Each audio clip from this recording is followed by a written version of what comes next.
Hello, my name is James O'Connor, and today I'd like to introduce you to Jeweler's Row for consideration in the 2017 Buttonshy Wallet Game Contest under the traditional wallet game category.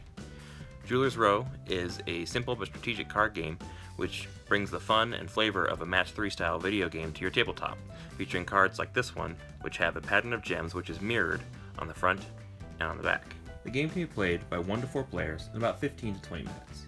It contains 17 of these pattern gem cards, a detailed rule book with examples of gameplay, and a single reference card, which summarizes some of the most important rules, including placement and scoring for players.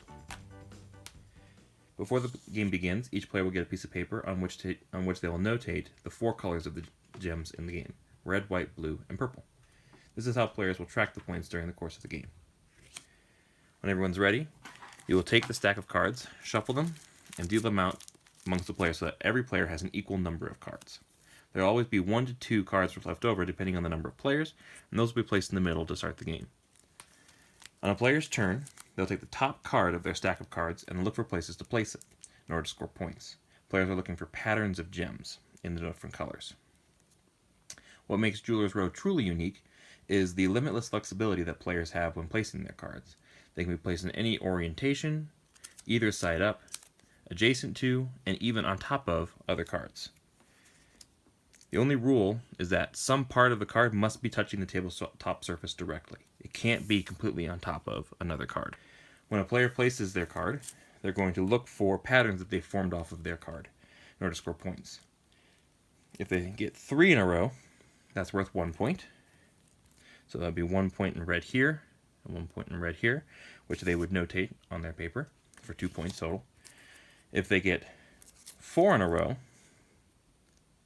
that's worth 2 points.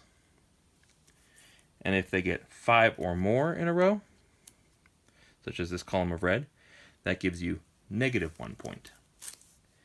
So by the end of the game, you'll end up with a score sheet that looks something like this, with points in all the different colors.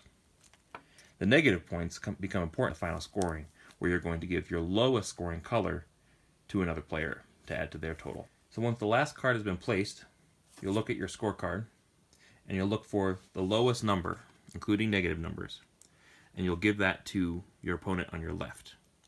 You'll then look at the 2 highest numbers, including points you may have gotten from your opponent on your right.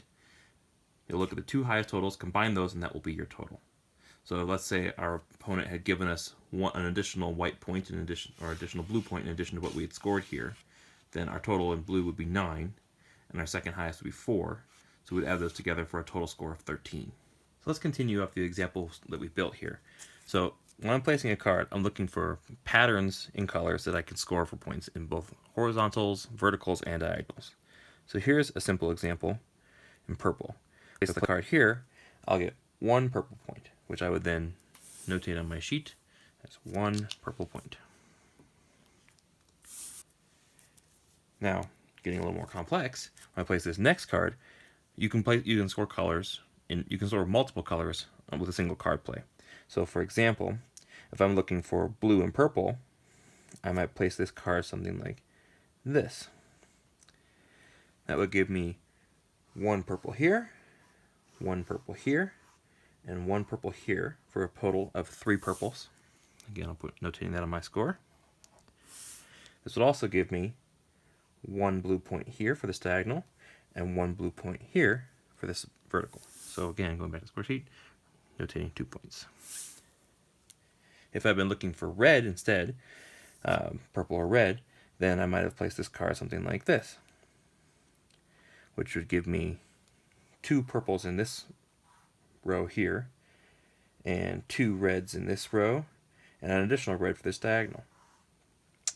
Because of the final scoring where you're adding your 2 highest together and giving away your lowest, you'll find that you're looking for certain color combinations. You want blue and purple, but not red, and that kind of thing. And you also have to make decisions on whether or not you want to score positive points to help yourself, or negative points in order to hinder your opponent. And that's Jeweler's Row.